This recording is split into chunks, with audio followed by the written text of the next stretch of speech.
万卷书不如行万里路，道听途说不如听我说说。大家好，这里是道听途说，分享不同的故事，希望能给您带来收获。陇川县下有个陆家村，在村头有户人家父子二人相依为命。在婆娘病逝后，父亲一把屎一把尿将儿子拉扯大，孩子还小时就背在身上跟着一起上山砍柴，带些米汤糊糊，下了山就找村里生产的妇人借些奶水，倒也将孩子养得皮实。父亲给儿子起名为陆天，希望他长成一个顶天立地的男子汉，不论长大后做什么，只要正直善良，有一门手艺养活自己就好。陆天14岁时便长得人高马大，见父亲腰已弯背已驼，心疼地看着父亲说：爹，我长大了，你送我去学打铁，学成后我就可以养你了。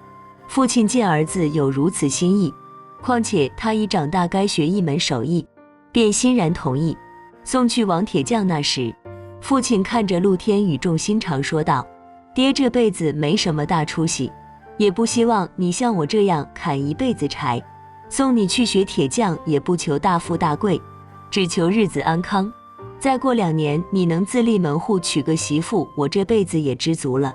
陆天看着父亲眼眶微红，男人有泪不轻弹，只是未到伤心处。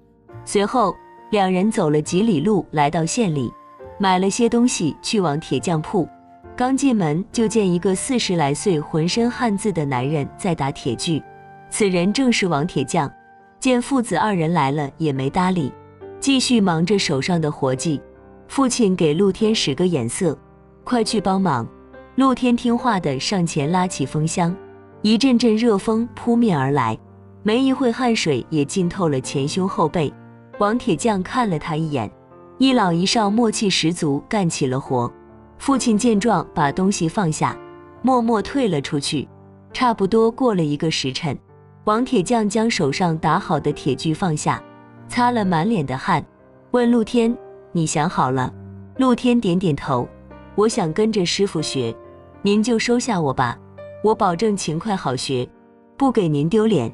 王铁匠经过刚刚的相处，对他也挺满意，于是说道：行，你愿拜我为师，我便受了。只是这门手艺苦，一定得吃得了苦，不过学好了养家糊口不成问题。自拜师后，陆天勤学苦干，丝毫不觉得打铁枯燥，反而乐在其中。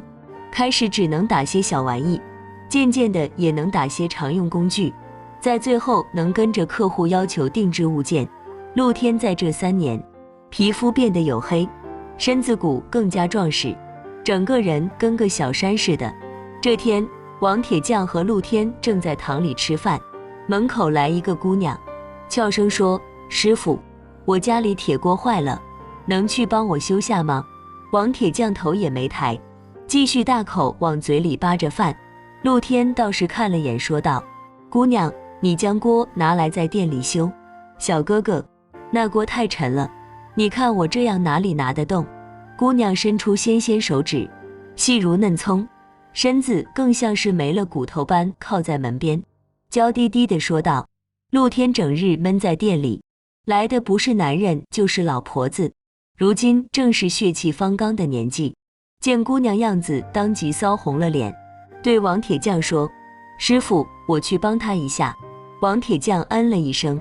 陆天刚刚吃饭太热，光着膀子，此刻要外出，便拿了马甲套上，同那姑娘去了他家。弯弯绕绕，2人走了1个时辰，出了城才见到一座小院，地处偏僻，门口杂草一堆，不像是有人打理的样。进了门，悄无声息。陆天问：姑娘，你家里人呢？姑娘可怜巴巴道：父母早就去世，如今只我一个。小哥哥怎么称呼？奴家姓白，名利，你称我丽娘便是。我姓陆，叫陆天，那我叫你陆大哥吧。丽娘带着陆天往正屋走，一边走一边说：陆大哥，走了半晌，累了吧？先喝口茶休息下，再帮我修锅吧。陆天一听也是，午饭有些咸，走了几里路，又冒了些汗。此刻正想喝些水，当下也不再客气，随着丽娘进了屋。丽娘扭着腰身走到茶桌前，倒好茶，转身将茶杯递给陆天：“陆大哥，快喝吧，这茶消暑解渴，畅快极了。”陆天听着丽娘温柔的话语，不知怎的，脑子昏昏，听着丽娘的话，将茶杯接过，大口大口咽了下去。丽娘，这茶里加了什么？好香！陆天喝完只觉畅快，茶中馨香似乎与丽娘身上体香相近。陆天想遍了从小到大闻过的所有味道，皆找不出来相似。丽娘见陆天咂嘴的样，咯咯笑了起来。陆大哥觉得好喝就成，若不够，这还有。不喝了，我去瞧瞧锅，灶台在哪？陆天抬脚往院里走，谁知刚一抬脚，顿时天旋地转，一个不稳往地上倒去。啊，陆大哥！陆天耳边传来丽娘的惊呼声：“你这是怎么了？”渐渐，陆天越来越昏，身子越来越沉，直至眼前一片漆黑。等他醒来时，发现自己躺在床上，丽娘衣衫不整，全在床角哭泣。陆天大惊：“丽娘，我刚怎么了？”丽丽抽抽涕涕说道：“刚刚你晕倒，我好心想将你往床上扶，谁知你突然醒了，像变了个人似的，我不依你还，呜呜呜，我干了对不起你的事。”陆天不可置信，刚刚自己毫无知觉，不知发生了什么，可女儿家总不能拿清白乱说。陆天面红耳赤，当即扇了自己几个巴掌，对丽娘说道：“我禽兽不如，我对不起你，你放心，我会娶你的。”丽娘哀怨地看着陆天：“陆大哥，如今事已酿成，怪你也无用，只盼以后你好好待我，我也不算委屈了。”陆天忙指天发誓，等存够了银钱，将丽娘风光大娶，这辈子真心真意待丽娘。如违此事，天打雷劈。丽娘破涕而笑。此后，陆天常常借着休息来丽娘家，因丽娘家没有旁人，两人相处时自在快活，感情一日千里。这日，陆天又来了丽娘家，他高兴地捂紧怀里的簪子，想着丽娘见到该有多开心。再过些时日，钱存够了，再带丽娘回家见过父亲，很快两人就可以成亲了。陆天美滋滋地来到丽娘门外，却见一男子在那敲门：“丽娘，丽娘！”见屋里没人应，男子又喊道：“丽娘，我的心肝，你开开门，我给你带了礼物。”屋里还是没人应，陆天却是要炸了，大步走上前去，抓住男子的衣领，恶狠狠问道：“你是什么人？来这做什么？”男子正脱开，理了下衣服，斜着眼瞥着陆天：“你又是什么人？”“我是他未婚夫。”男子嗤笑出了声：“你算哪门子未婚夫？我才是。”陆天自然不信，他想找丽娘问个清楚，敲了半天门也没人应。男子见状先行离开，留下陆天愣愣发呆。此刻陆天也没心思做其他事，今天这事不搞清楚寝食难安。他蹲在门口等丽娘回来，大约过了半个时辰，丽娘挎着一个竹篮来到门前，见陆天在门口，娇笑道：“你个傻子，我不在你先回去就是，蹲在这么累做什么？”陆天红着眼望向他：“刚刚来了个男人，说是你未婚夫，你有几个未婚夫？”丽娘白了他一眼：“除了你还能有谁？旁人说什么你就信什么？”见陆天还是一脸不信，丽娘生气了，跺着脚说道：“我一个女儿家独自住在这，总有一些登徒子前来想占我便宜，如今我身子都给了你，你却信旁人不信我，你不娶我就算了，还让我受这委屈，你要不信，你走，你走，我们两不相见。”陆天望着丽娘泪光盈盈的双目，急了，慌忙从怀中掏出发簪，伸到丽娘跟前：“我信，我信，是我错了，你别哭，我只是太喜欢你，不喜欢别人与你攀上关系。你等我，我马上回去找师傅借钱。”先将你娶回家。王铁匠这边，自从陆天上次随那姑娘回家之后，时常走神，动不动就露出憨笑，他哪能不知少男的心思？只是陆天不提，当师傅的也不便过问。陆天张口借钱的时候，王铁匠问：“是上次修锅的姑娘？”陆天点点头。王铁匠说：“你我师徒一场，能见你成家立业，我开心。这30两银子你拿去，明天放你假，将姑娘带回去给你爹看看吧。”陆天拿着银子感动不已：“放心吧，师傅，丽娘是个好姑娘，明天我带她回家看看之后再来见见您。”第2日，陆天就带着丽娘回了陆家村。父亲见他带个漂亮媳妇回来，高兴的连喝了2碗白酒，直到我家小子有出息了，长大了啊。陆天高兴也陪着喝了几杯，丽娘坐在边上帮忙夹菜倒酒，家里好不热闹。深夜，陆天酒醒口渴难耐，正准备下床倒水，却听见隔壁房间传来开门声。因为还没成亲，所以2人不方便在家里同住，于是将丽娘安排在隔壁房。这么晚她出来做什么？转念一想，或许丽娘想去茅房，于是也没在意。陆天走到桌前，正要倒水，再一听父亲的房门传来动静，陆天觉得有些不对，轻轻打开房门一瞧，只见丽娘轻轻挥手，父亲便面无表情跟在身后往村外山林走去。惨白月光下，一女一男，一前一后，悄无声息。陆天着急想叫醒父亲，可又怕弄巧成拙反而害了父亲，就悄悄跟在他们身后上了山。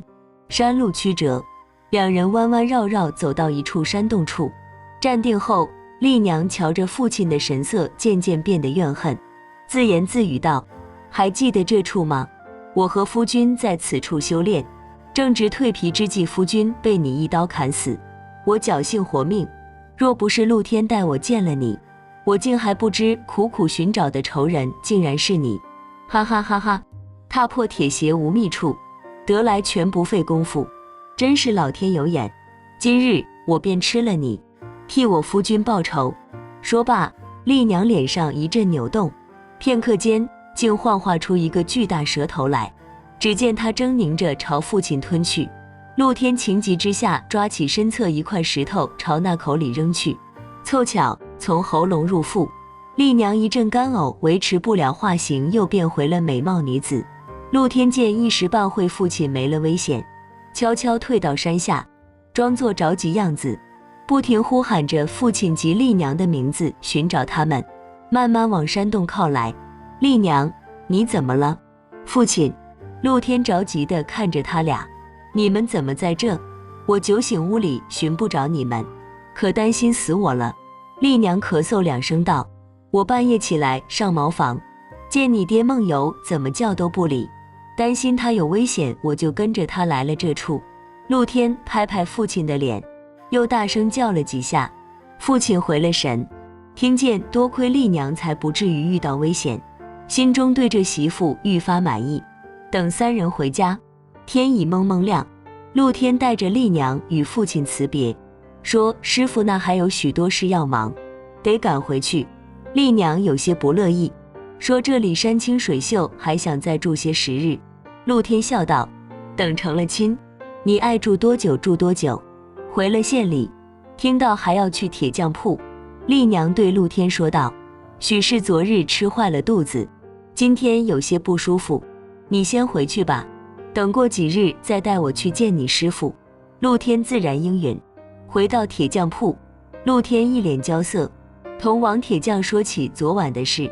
王铁匠一脸凝重，这怕是遇见蛇妖了，幸好你们父子无碍，这几日你就先别去妖怪那了，打听哪有高人收了他。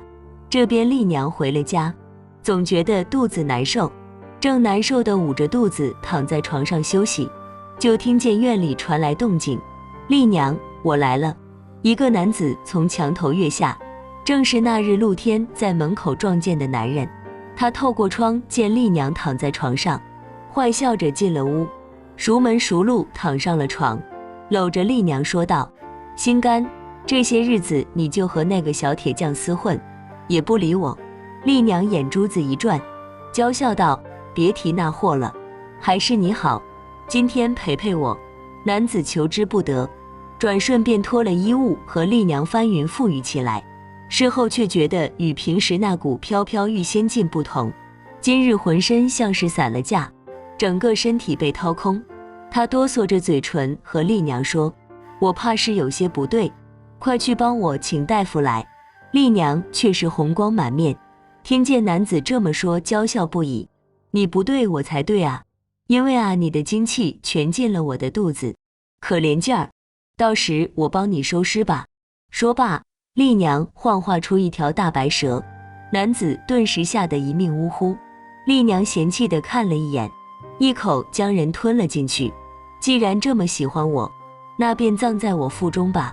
过了几日，陆天说看中一处屋子，想邀丽娘去看看，合适便买下来做婚房。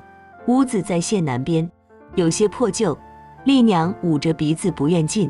陆天解释道：此处久无人居，所以才便宜卖了，价格合适，等我再赚些钱，将此处翻新，定漂漂亮亮的让你做女主人，可好？听这话，丽娘才勉强同意。陆天轻轻松了一口气，谁知刚进了屋，陆天转身将门关上，怒喝道：丽娘，你是妖怪，为什么要骗我？丽娘面露惊色后又放松下来，我是妖怪又如何？那晚在陆家村，你是不是要吃了我父亲？哼，谁让他杀了我夫君？只等蜕皮完成，我们就可化为人身。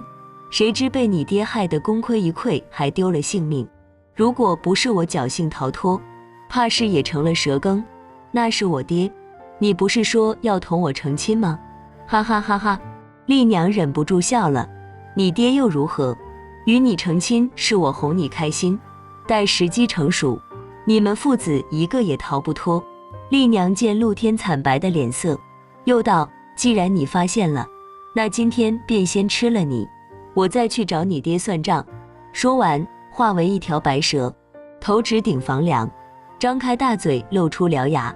结果还没耍够威风，门开了，一道白光唰地穿过他身体，啊一声惨叫，瞬间躺在地上不再动弹。这时从门外进来2个人，正是王铁匠与一个道士。原来3人商量好找一个僻静之地，里应外合，一举降妖。蛇妖被除后，陆天照旧跟着王铁匠做活，赚了些钱后，将自个爹也接到了县里。过了2年，娶了隔壁杂货铺老板的女儿，婚后恩爱有加，如胶似漆，孝敬父亲，养育妻儿，日子过得幸福又舒心。好了，今天的故事就到这里了。看完这个故事后，不知道您有什么感想？欢迎在下方留言，不要忘了点赞和订阅，希望能给您带来收获。感谢您的观看，我们下期节目再见。